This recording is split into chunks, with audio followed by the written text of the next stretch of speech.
Good morning students, मेरा नाम है वैभव और आज हम पढ़ेंगे समुच्चय सेट्स का भाग 23। अभी तक हम 22 भाग पढ़ चुके हैं। आज हम 23वें भाग पर दृष्टि डालेंगे और इसे अच्छे से समझेंगे। ठीक है, तो चलिए फिर बिना किसी देरी के शुरू करते हैं। तो आज हम पढ़ेंगे उदाहरण नंबर 25। उसके बाद हम उदाहरण नंबर 26 पर दृष्टि डालेंगे और इन दोनों उदाहरणों को अच्छे से समझेंगे। ठीक है, तो चलिए हम आगे चलते हैं। उदाहरण नंबर 25। 35 विद्यार्थियों की एक कक्षा में 24 क्रिकेट खेलना पसंद करते हैं और 16 फुटबॉल खेलना पसंद करते हैं, है ना। हमारे पास एक कक्षा है जिसमें कितने 35 विद्यार्थी या फिर स्टूडेंट है। ठीक है, इनमें से जो 24 हैं वह क्रिकेट खेलना पसंद करते हैं। ठीक है, 35 विद्यार्थियों में से 24 विद्यार्थी क्रिकेट खेलना पसंद करते हैं और 16 विद्यार्थी फुटबॉल खेलना पसंद करते हैं। इसके अतिरिक्त प्रत्येक विद्यार्थी कम से कम एक खेल अवश्य खेलना पसंद करता है। ठीक है, इनके अतिरिक्त ये कितने हो गए? 24 और 16 कितने हो गए, है ना। ये 40 हो रहे हैं, है ना। कितने हो रहे हैं? 40। मतलब हमें सर्वनिष्ठ वाले भी निकालने। ठीक है, 24 क्रिकेट खेलते हैं और 16 फुटबॉल खेलते हैं। अब इनमें से कुछ होंगे जो फुटबॉल और क्रिकेट दोनों खेल रहे होंगे, है ना, सर्वनिष्ठ वाले होंगे। तो इसके अतिरिक्त जो प्रत्येक विद्यार्थी है वह कम से कम एक खेल अवश्य खेलना पसंद करता है। अब हमें निकालना है कि कितने विद्यार्थी क्रिकेट और फुटबॉल दोनों खेलना पसंद करते हैं, है ना। देखो, इससे हमें ये तो समझ आ रहा है कि कई विद्यार्थी हैं जो कि क्रिकेट और फुटबॉल दोनों खेल रहे हैं। क्योंकि अगर हम क्रिकेट और फुटबॉल इन दोनों की विद्यार्थियों की संख्या का योग करें तो कितना 35 से ऊपर आ रहा है। मतलब कई विद्यार्थी हैं जो कि क्रिकेट और फुटबॉल दोनों खेल रहे हैं। ठीक है, तो हमारे पास क्या है? हमारे पास 35 विद्यार्थी हैं, है ना, एक कक्षा में। और उसमें 24 क्रिकेट खेलते हैं और 16 फुटबॉल खेलते हैं। ठीक है, और इसके अतिरिक्त हमें प्रत्येक विद्यार्थी कम से कम एक खेल अवश्य खेलना पसंद करता है, ये हमें पता है। अब हमें यह निकालना है कि कितने विद्यार्थी हैं जो कि क्रिकेट और फुटबॉल दोनों खेलना पसंद करते हैं। ठीक है, इसमें कोई दिक्कत नहीं ना। तो चलो हम हल की तरफ चलते हैं। हल, मान लीजिए कि क्रिकेट खेलना पसंद करने वाले विद्यार्थियों का समुच्चय एक्स है। क्या? क्रिकेट खेलने वाले जो विद्यार्थी हैं उनका समुच्चय क्या है? एक्स है। और मान लीजिए कि जो फुटबॉल खेलना पसंद करने वाले विद्यार्थी हैं उनका समुच्चय कितना है? वाई। ठीक है, तो हमने क्या किया? एक्स और वाई दो समुच्चय माने। एक्स किससे माना? एक्स हमने क्रिकेट खेलने वाले, है ना, या फिर क्रिकेट खेलना पसंद करने वाले विद्यार्थियों के समुच्चय को हमने एक्स से निरूपित किया और फुटबॉल खेलना पसंद करने वाले विद्यार्थियों को हमने समुच्चय वाई से निरूपित किया। इस प्रकार एक्स सम्मिलन वाई उन विद्यार्थियों का समुच्चय है जो कम से कम एक खेल खेलना पसंद करते हैं। ठीक है, एक्स सम्मिलन वाई क्या है? उन विद्यार्थियों का समुच्चय जो कम से कम, है ना, एक से ज्यादा। ऐसा हो सकता है कि कोई बच्चा या तो फुटबॉल खेले या फिर क्रिकेट खेले या फिर दोनों खेले, है ना। सम्मिलन में हम सब लेते हैं। ठीक है, तो सम्मिलन क्या है? इस प्रकार एक्स सम्मिलन वाई क्या है? उन विद्यार्थियों का समुच्चय है जो कम से कम एक खेलना पसंद करते हैं। और एक्स सर्वनिष्ठ वाई उन विद्यार्थियों का समुच्चय है जो दोनों ही खेल खेलना पसंद करते हैं।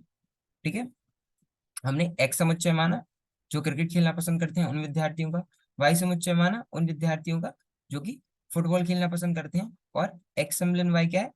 एक्स सम्मिलन वाई उन विद्यार्थियों का समुच्चय है जो कि कम से कम एक खेल खेलना पसंद करते हैं, क्या तो फुटबॉल, है ना, या फुटबॉल या क्रिकेट या फिर दोनों। ठीक है, और एक्स सर्वनिष्ठ वाई या फिर एक्स इंटरसेक्शन वाई है वह उन विद्यार्थियों का समुच्चय है जो दोनों ही खेल खेलना पसंद करते हैं, फुटबॉल भी और क्रिकेट भी।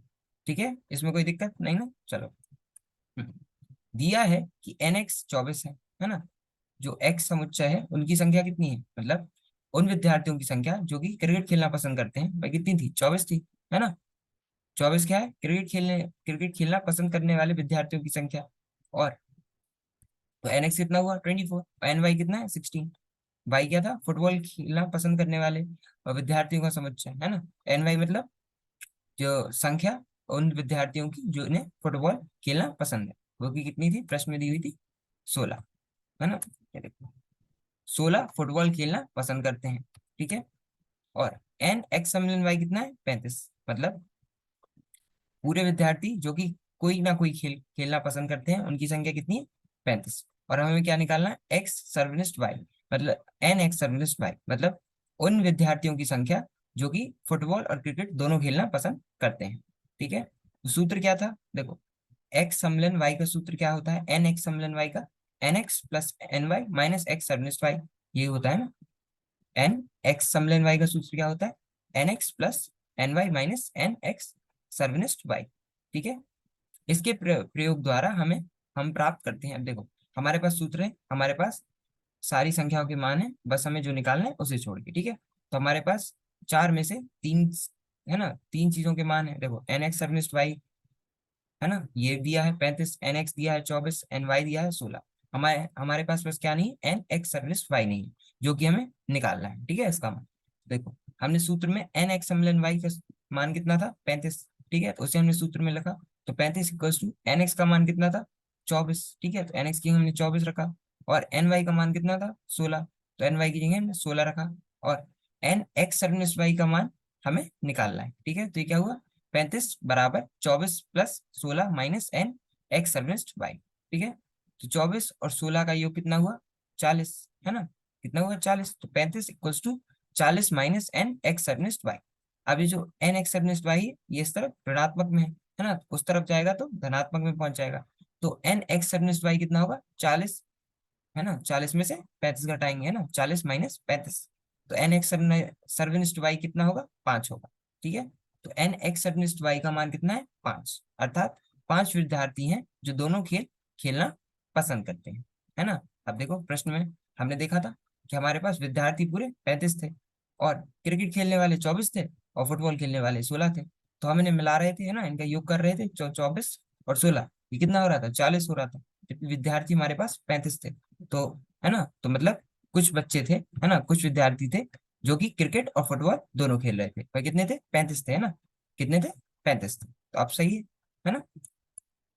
ठीक है, तो हमें क्या निकालना था, उन विद्यार्थियों की संख्या निकालनी थी जो कि फुटबॉल और क्रिकेट दोनों खेलना पसंद करते थे, जो कि कितनी है, 5 है, अर्थात 5 विद्यार्थी दोनों खेल खेलना पसंद करते हैं। ठीक है, इसमें कोई दिक्कत नहीं ना, तो चलो हम अगला अगला प्रश्न देखते हैं।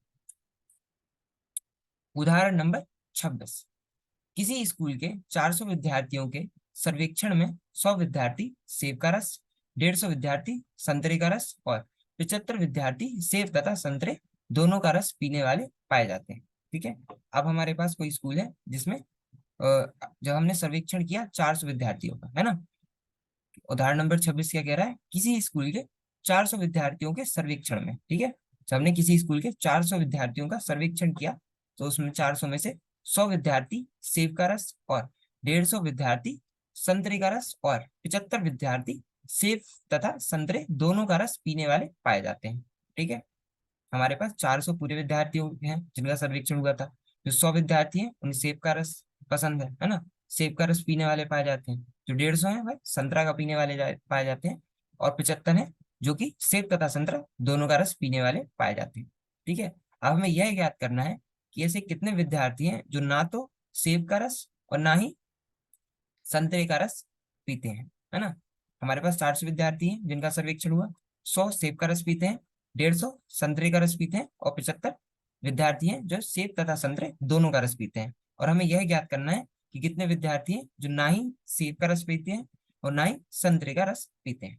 ठीक है, इसमें कोई दिक्कत नहीं ना, प्रश्न समझ में आ गया, तो चलो हल देखते हैं। हल, मान लीजिए कि यू सर्वेक्षण किए गए विद्यार्थियों के समुच्चय को निरूपित करता है। ठीक है, यू किसे निरूपित करता है, सर्वेक्षण किए गए विद्यार्थियों के समुच्चय, मतलब जितने विद्यार्थियों का परीक्षा, क्या कहते हैं, है ना, सर्वेक्षण किया था, है ना, तो 400 विद्यार्थी थे जिनका सर्वेक्षण किया गया था, तो उन्हें हम यू से निरूपित करेंगे। ठीक है, तो मान लीजिए कि यू है वह सर्वेक्षण किए गए विद्यार्थियों के समुच्चय को निरूपित करता है, तथा ए सेब का रस पीने वाले और बी संतरे का रस पीने वाले विद्यार्थियों के समुच्चयों को निरूपित करता है।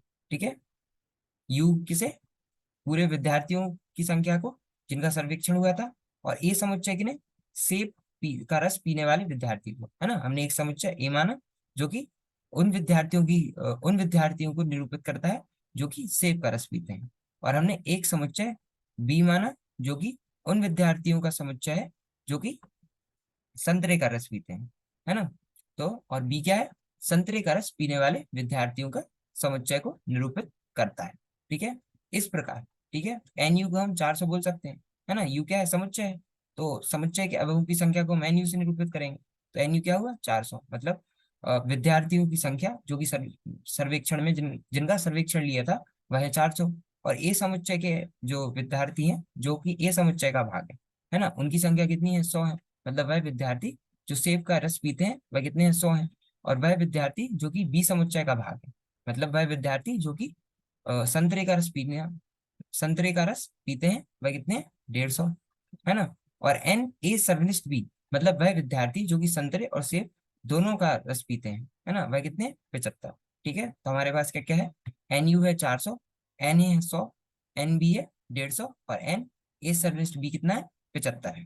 ठीक है, इसमें कोई दिक्कत नहीं ना। चलो, अब हमें निकालना क्या है, हमें एन ए डैश सर्वनिष्ठ बी डैश निकालना है ना। ए का पूरक सर्वनिष्ठ बी का पूरक, कैसे, हमें क्या ज्ञात करना था, उन विद्यार्थियों की संख्या जो कि ना सेब का रस पीते हैं ना ही संतरे का रस। तो हमें क्या निकालना, एन ए डैश सर्वनिष्ठ बी डैश, मतलब एन क्या है, उनकी संख्या निकालनी है, फिर ये ए डैश सर्वनिष्ठ बी डैश की, मतलब ए का पूरक सर्वनिष्ठ बी का पूरक।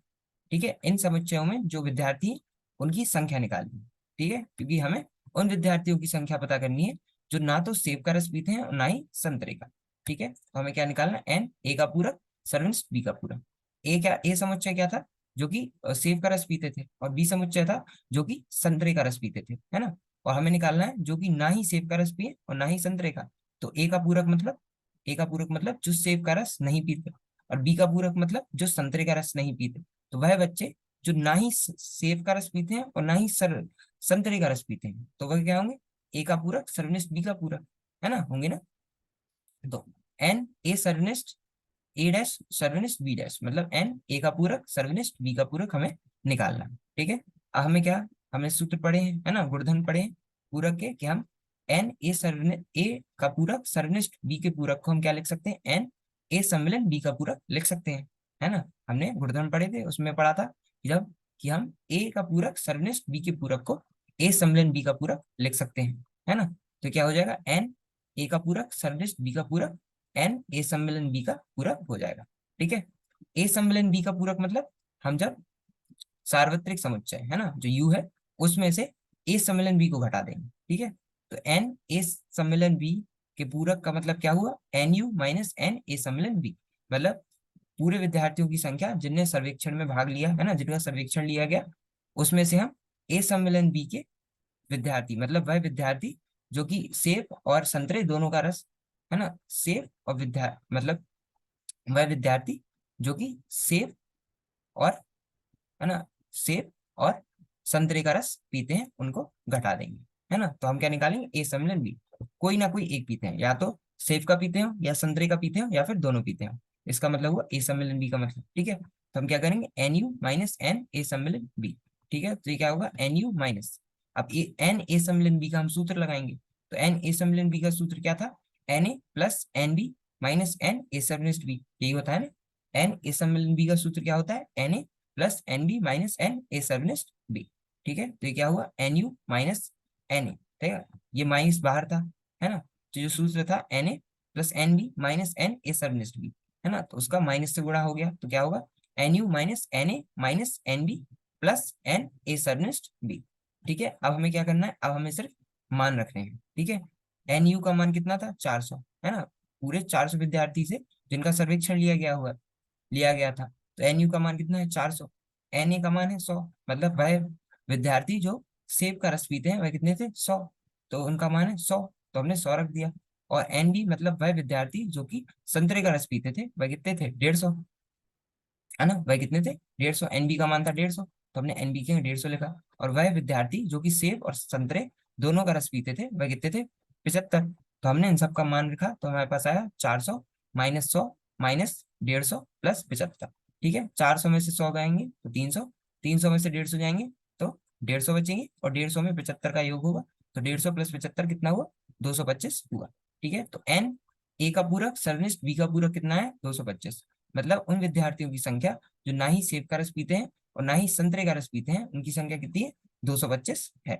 अतः 225 विद्यार्थी ना तो सेब का और ना संतरे का रस पीते हैं। ठीक है, इसमें कोई दिक्कत नहीं ना, इतना समझ आ गया? ठीक। ठीक है, तो आज के लिए हम इतना ही रखते हैं। आज हमने उदाहरण नंबर 25 पर दृष्टि डाली और उदाहरण नंबर 26 पर दृष्टि डाली, और इन दोनों उदाहरणों को अच्छे से समझा, है ना। बाकी अब अगले भाग में हम उदाहरण नंबर 27 पर दृष्टि डालेंगे और उसे अच्छे से समझेंगे। ठीक है, तो आज के लिए हम इतना ही रखते हैं। मिलते हैं अगले भाग में। धन्यवाद। Thank you.